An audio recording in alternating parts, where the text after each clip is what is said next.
State government ACB is very clear and క్లియర్గా ఉంది కాబట్టే, ఎలాంటి ఆశ్రిత పక్షపాతం లేదు కాబట్టే ఖచ్చితంగా ఈ కేసును కొట్టివేయడం జరిగింది. What ever the criminal petition is dismissed. ఆయన దాఖలు చేసుకున్న పిటిషన్ కొట్టివేయడం జరిగింది. ఏసీబీ కేసు దాఖలైన తర్వాత ఆయన దాఖలు చేసుకున్న క్రిమినల్ పిటిషన్, హైకోర్టు ముందు దాఖలు చేసుకున్న క్రిమినల్ పిటిషన్ అనేది కాంప్రిహెన్సివ్గా డిస్మిస్ చేయబడ్డది. అంటే దాంట్లో ఆయనకున్న మధ్యంతర ఉత్తర్వు, మధ్యంతర ప్రొటెక్షన్ ఏదైతే, interim protection of not to arrest ఏదైతే ఉందో అది ఈ రోజుతో చెల్లుబాటు అయిపోయింది. తక్షణం ఏసీబీ ఆయనను అరెస్ట్ చేసుకునే అధికారం, అవకాశం high court anti corruption bureau of తెలంగాణకి ఇవ్వడం జరిగింది. నాట్ టు అరెస్ట్ అనేది కోరుతారు, ఆర్డర్ కాపీ రావాలి కాబట్టి ఇట్స్ ఎ రైట్. ఆయనకు ప్రొటెక్షన్ ఉంది, రేపు ఆయనకు నోటీస్ కూడా ఉంది. ఇన్వెస్టిగేషన్లో భాగంగా 9వ తారీఖు తారక రామారావు అనే వ్యక్తి, మాజీ cabinet minister, president of so called BRS and TRS party is to attend before the ACB forthwith అంతే కదా. ఖచ్చితంగా ఆయన దాఖలు చేసిన పిటిషన్ లోపభూయిష్టంగా ఉంది.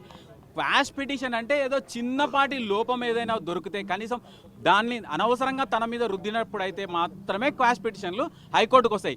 ఒక్కొక్క పోలీస్ స్టేషన్లోనే ఒక సంవత్సరానికి 200 నుంచి 300 ఎఫ్ఐఆర్లు అవుతాయి. అంటే అన్ని పోలీస్ స్టేషన్లు అన్ని కేసులు రావు కదా. ఇక్కడ దాఖలయ్యేది ఒక 1000-2000 క్రిమినల్ పిటిషన్ల కంటే కూడా ఎక్కువ ఉండవు. పూర్తి స్థాయిలో ఒక క్యాబినెట్ మినిస్టర్గా, ఒక పార్టీ ప్రెసిడెంట్గా, after accepting 47 crores as electoral bonds, అవి election commission of India disclosed the same news in the form of affidavit before the honourable supreme court. అందులో స్పష్టంగా చెప్పింది బీఆర్ఎస్ పార్టీకి 47 కోట్లు గ్రీన్ కో కంపెనీ చెల్లించింది ఎలక్ట్రల్ బాండ్స్ రూపంలో. ఆ ఎలక్ట్రల్ బాండ్స్ మరి ఎఫ్ఈఓకి గ్రీన్ కోకి ఏం సంబంధం అంటే, ఎఫ్ఈఓ ఫార్ములా ఈ కార్ ఆపరేషన్స్ కంపెనీ ఏదైతే ఉందో అది 3 రోజుల ముందు రిజిస్టర్ కాబట్టి ఒక బుడ్డ కంపెనీ.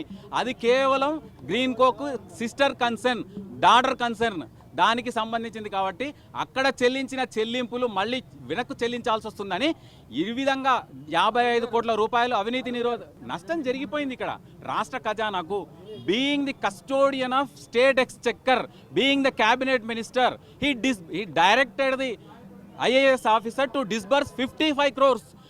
రాష్ట్ర ఖజానా నుంచి 55 కోట్లు చెల్లించమని మౌఖిక ఆదేశాలు జారీ చేయడం, ఆయన ప్రెస్ మీట్లో కూడా చెప్పిన విషయాన్ని కూడా కోర్టులో తీసుకోవడం జరిగింది. ఏసీబీ ముందున్న కేసుల్లో ఎవరు ప్రెస్ మీట్లు నిర్వహించరు, క్రిమినల్ పిటిషన్లు ఫైల్ చేసుకోరు క్వాష్కి.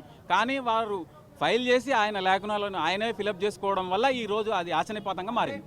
దెర్ ఈజ్ నో క్లాజ్, నష్టపరిహారం ఇవ్వాల్సిన క్లాజ్ కూడా అందులో లేదు. జనాలకు తెలియాల్సిన విషయం, జర్మనీలో ఏదో జరిగింది, బ్రెజిల్లో ఏదో జరిగింది, ఆయన తప్పుదో పట్టించే ప్రయత్నం చేస్తున్నాడు. ట్రైపార్టియేట్ అగ్రిమెంట్లో రాష్ట్ర ప్రభుత్వం కానీ ఈ ఎఫ్ఈఓ కానీ డబ్బులు చెల్లించని పక్షంలో నెక్స్ట్ ఇయర్ రేస్కి ఎలాంటి నష్టపరిహారం చెల్లించాలన్న క్లాజే లేదు. క్లాజ్ లేకున్నా కూడా one of the party formula ఈ కార్ ఆపరేషన్ రేసింగ్ వాళ్ళ పాత్ర తొలగిపోయిన తర్వాత, వాళ్ళు 100 కోట్లు నష్టపోయిన తర్వాత కళ్ళు తెరుచుకొని రాష్ట్ర ప్రభుత్వానికి డబ్బులు కాపాడాల్సిన ఒక క్యాబినెట్ మినిస్టర్, ఆయన క్యాబినెట్ మినిస్టర్గా ప్రమాణం చేస్తున్నప్పుడు without fear or favour I'm taking swearing as minister for cabinet of Telangana అని చెప్పి కూడా రాష్ట్ర ఖజానాను కాపాడకుండా నష్టం చేకూర్చినందుకు ఖచ్చితంగా ఆయన శిక్ష అనుభవించాల్సిన పరిస్థితి. డెఫినెట్గా ఏసీబీ ఈజ్ ఎంటైటిల్డ్. ఏదైతే ప్రొటెక్షన్ ఉందో పోయింది కాబట్టి తక్షణం అరెస్ట్ చేసుకునే అవకాశం అయితే ఉంటుంది. లైఫ్ ఇంప్రిజన్మెంట్ ఉంది అందులో 409. కేవలం 7 సంవత్సరాలు, 7 సంవత్సరాల కంటే తక్కువ శిక్ష అర్హత ఉన్న సెక్షన్లలో మాత్రమే 41A అడిగే అవకాశం ఉంటుంది.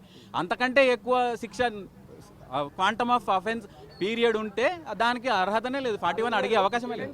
ఇది పర్టికులర్గా కరప్షనే. Cabinet minister, being the minister for cabinet, he is to protect the interest of the state, he is to protect the interest of the state exchequer. రాష్ట్ర ఖజానాను కాపాడాల్సిన వ్యక్తి.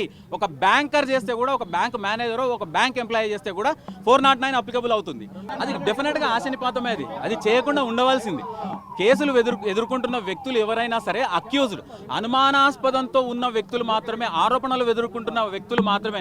అటువంటి వ్యక్తులు లాకునాస్ ఫిలప్ చేసి నేనే చెప్పినా అని చెప్పి పూర్తి స్థాయిలో ఇరుక్కుపోయారు. ఆ ఎలక్ట్రానిక్ రికార్డ్ ఇన్వెస్టిగేషన్లో భాగంగా దాన్ని సంగ్రహించి ఛార్జ్షీట్లో ఫైనల్ రిపోర్ట్లో పొందుపరిచి విచారణ ముందు, కోర్టు ముందు దాఖలు చేసే అవకాశాలు స్పష్టంగా ఉన్నాయి.